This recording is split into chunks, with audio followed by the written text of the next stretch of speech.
Bila kita datang di ujung timur bagian selatan Pulau Jawa, jangan lupa mampir ke Banyuwangi. Di sepanjang pelabuhan Banyuwangi yang eksotik, kita akan menjumpai lautan dan perahu-perahu nelayan yang sibuk bekerja menangkap ikan. Daerah yang memiliki potensi sumber daya laut yang kaya, serta alamnya menjadi primadona wisatawan, membuat masyarakat merindukan dan selalu ingin kembali ke Banyuwangi. Alas Purwo salah satunya. Kawasan hutan liar yang berada di pinggir pantai ini berada dalam perlindungan Taman Nasional. Di dalam kawasan tersebut, kita akan menjumpai perkampungan sederhana dan juga rumah makan bernama Ikan Bakar Alas Purwo yang menyajikan makanan khas laut seperti aneka ikan-ikan segar yang dimasak lezat dan nikmat. Salah satu favoritnya adalah sate gurita yang dibakar dengan bumbu khas dan juga ada calamari goreng serta cumi, udang yang dimasak berbagai menu masakan yang siap untuk disantap.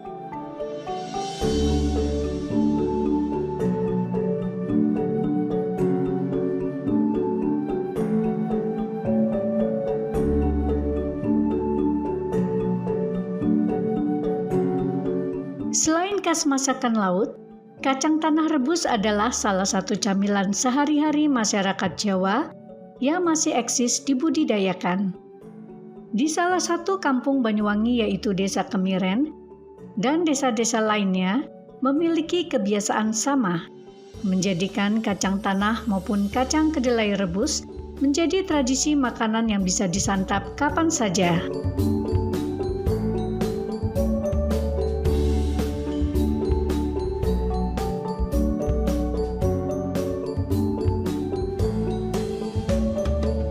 Setelah kacang-kacang yang sudah cukup kematangannya, dicabuti dari tanah lalu batang-batangnya dikumpulkan bersama buah kacang-kacangan yang ada di batangnya. Mereka akan menjadikan dua bagian, yaitu kacang yang masih ada batangnya sengaja diikat dan dikelompokkan untuk dijual dengan harga per ikat, dan sebagiannya lagi adalah kacang-kacang yang dijual tanpa batangnya. Kemudian semua kacang tersebut direbus terlebih dahulu. Sambil kacang direbus, para ibu-ibu dapat sekaligus mengurus anak-anaknya sambil menunggu kacang siap diangkat dari dandang besar berisi rebusan kacang. Mereka memasaknya ala kadarnya dengan kayu bakar dan juga batu-batu bata yang ditumpuk menggantikan kompor. Namun demikian, cita rasa kacang rebus khas kampung Kemiren ini sangat otentik dan kaya vitamin dan protein.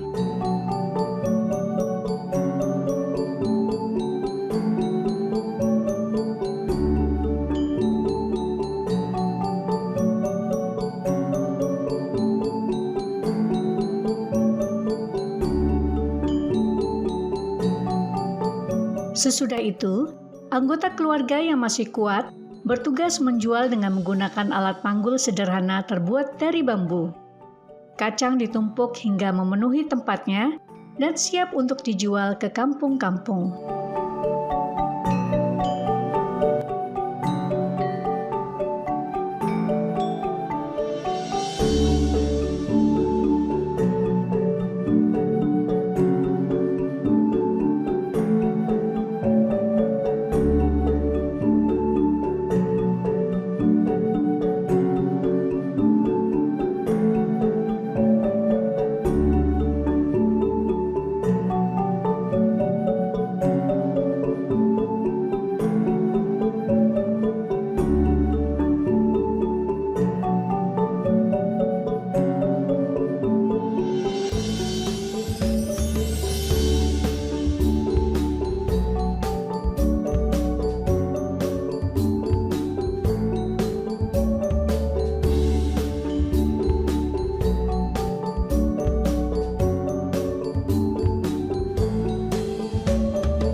Kacang-kacang itu rupanya menjadi bagian dari bumbu khas makanan di Jawa, antara lain seperti gado-gado rujak yang ada di Banyuwangi, tak jauh dari tempat pembuatan kacang rebus tadi. Gado-gado ini diolah dengan cara menyatukan bahan-bahan makanan yang sudah direbus seperti sayur dan tauge, tahu, lontong, labu siam, kentang, dikombinasikan dengan bahan makanan yang segar seperti ketimun, kemudian diaduk bersamaan dengan bumbu kacang dan gula merah yang sudah diulek sebelumnya. Supaya makin nikmat, makanan gado-gado kampung ini disajikan dengan kerupuk yang gurih. Siapapun akan rindu masakan gado-gado kampung khas Banyuwangi yang satu ini.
Bila ingin merasakan suasana perkampungan di tengah sawah sambil mengenal kampung khas Jawa tempo dulu, salah satunya kita bisa ke Warung Kemarang yang menyediakan berbagai fasilitas lengkap dengan pemandangan rumah oleh-olehnya dan kerajinan khas Banyuwangi seperti souvenir-souvenir terbuat dari kayu, aksesoris pria dan wanita, tas-tas cantik, alat musik, lukisan hingga beragam batik yang bisa dijangkau harganya. Tak heran, Warung Kemarang menjadi primadona bagi siapapun yang ingin mampir dan mencari inspirasi tentang Banyuwangi.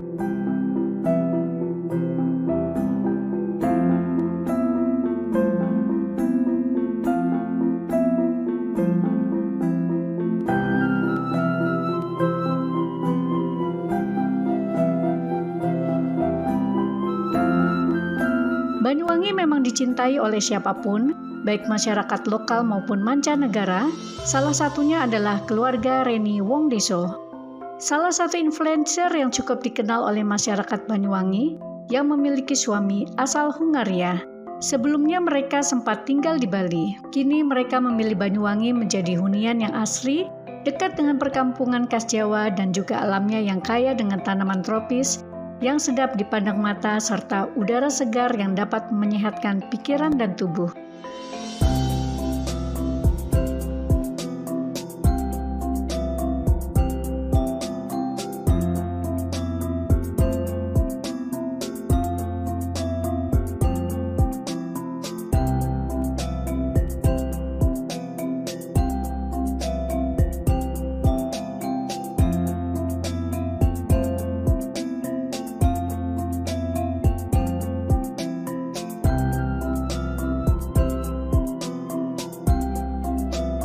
I am from Switzerland, originally Hungarian, and I live in Banyuwangi since 2 years and a half. And we moved here from my last job in Singapore, where I was working for a big UK, English and Swiss company in the aerospace business. So with Reni, we moved here, we married here, and the reason basically also I came to Banyuwangi because, okay, I liked Bali, but I said Bali is too many tourists, so I like more to be with closer to the nature, not so many tourists, and I was happy that her family was here, so I discovered an Indonesian family also. I think that Banyuwangi is developing very quickly. It's a very well-managed city. I was very surprised to find it, of course, what I like to be close to the city, but in the same time living in the middle of the rice field. That's why we wanted to have our house in the nature, have a nice view, and the local people, the Osing people from this village, they are very friendly. We discovered a community here that we are very happy to be part of, and we try to participate various events, and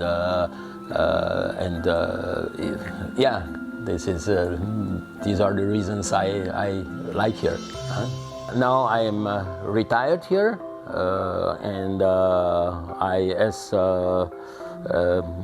Reni is saying, okay, now it's your time, enjoy your life, and there are things to do here. I mean, we went many times to Kavaijan, hiking during the night, during the day, so there are a lot of things to do, biking around, and reading and listening music, and helping a little bit her to make more successful.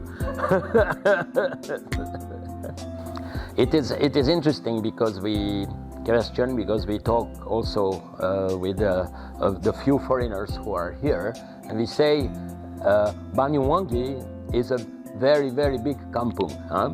It is cannot compare to a normal city like other city, like big city like Surabaya or Jakarta, and this makes it very, let's say, for me it makes it very friendly, easy to live here. Honestly, that I can easy to live here. People are friendly, and this is it. These are the good things. Yeah. So. Okay, when in the village they organize sometimes some events, and then we go up and go and participate, eating together, listening to their playing music, sometimes for a child, sometimes for others, and then I go with Reni up to Pakwowo's place sometimes to listen, look to the dancing. Yes, so that is those are things what we can do here. Yeah, I like very much the evening when I have been there in Pakwowo's place. It was very nice. I heard there are many variants that I'm still happy to discover in the future.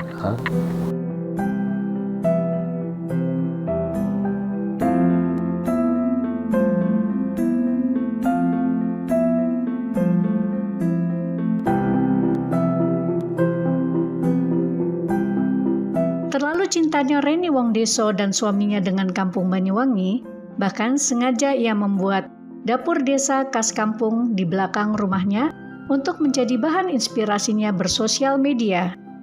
Bahkan ia menanam beragam sayur-sayuran dan palawija menjadi makanan sehari-harinya. Bagaimana? Apakah Anda tertarik untuk tinggal di perkampungan Banyuwangi dan mengikuti jejak Reni Wongdeso? Tentunya cobalah untuk mengunjungi terlebih dahulu kampung Banyuwangi di desa-desa yang masih tradisional.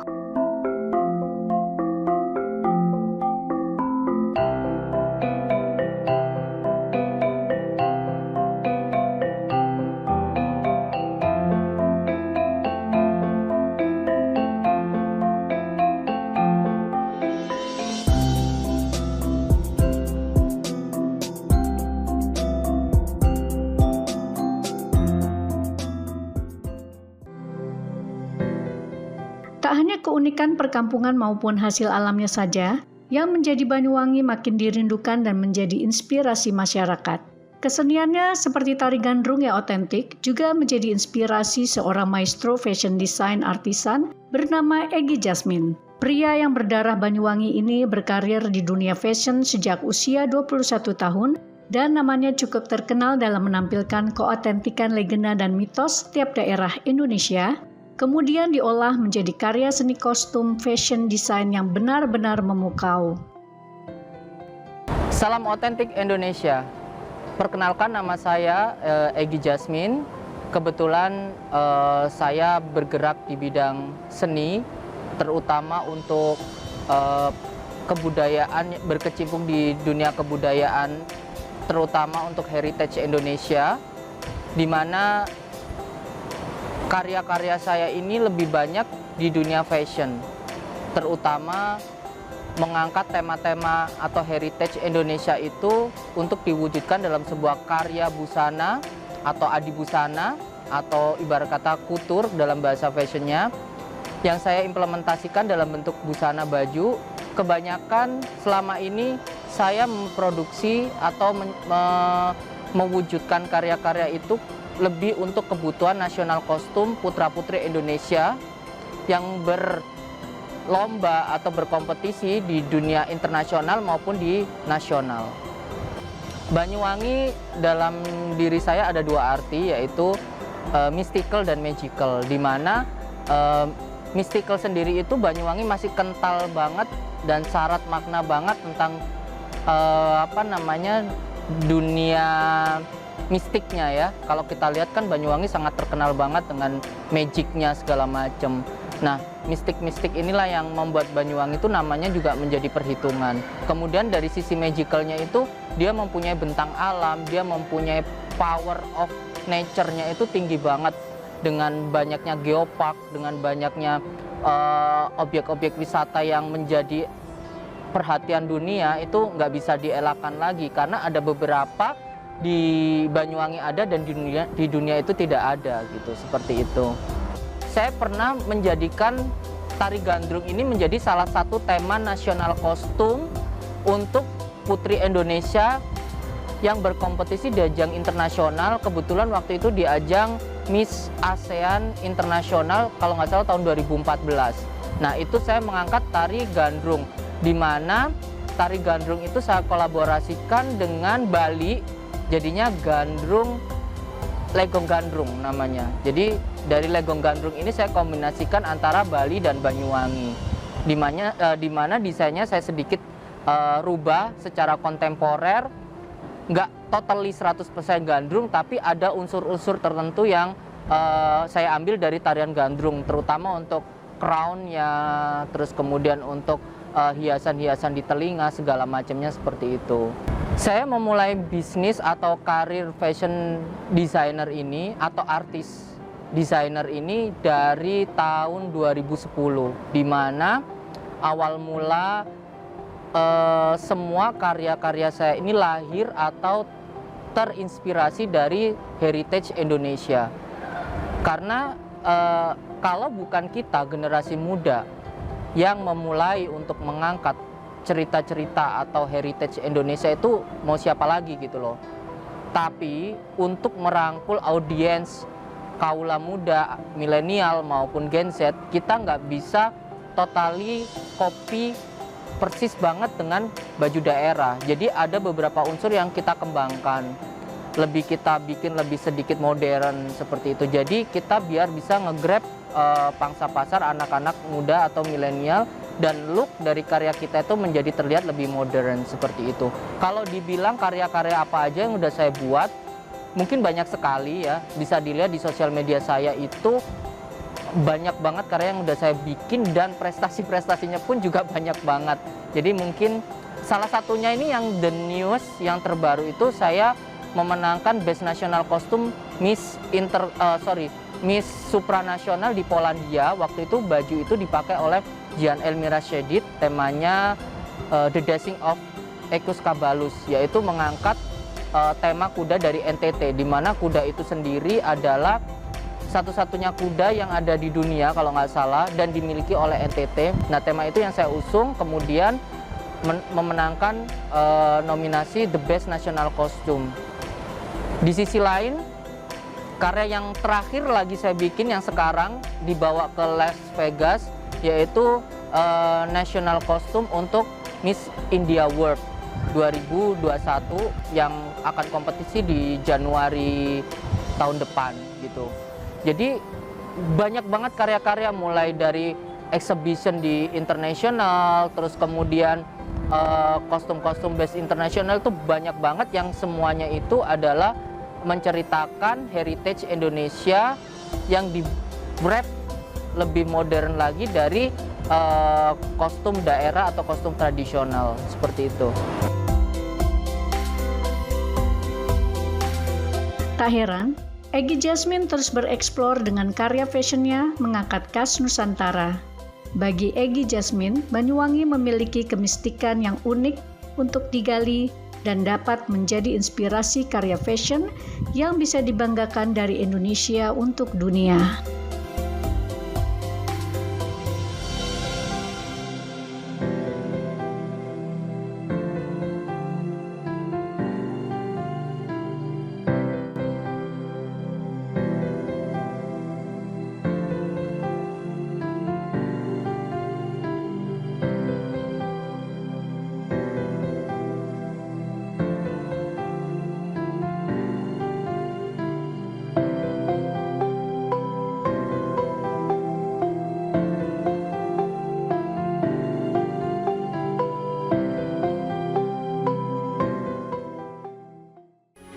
Metro TV. Jelajahi cara baru mendapatkan informasi. Download Metro TV Extend sekarang.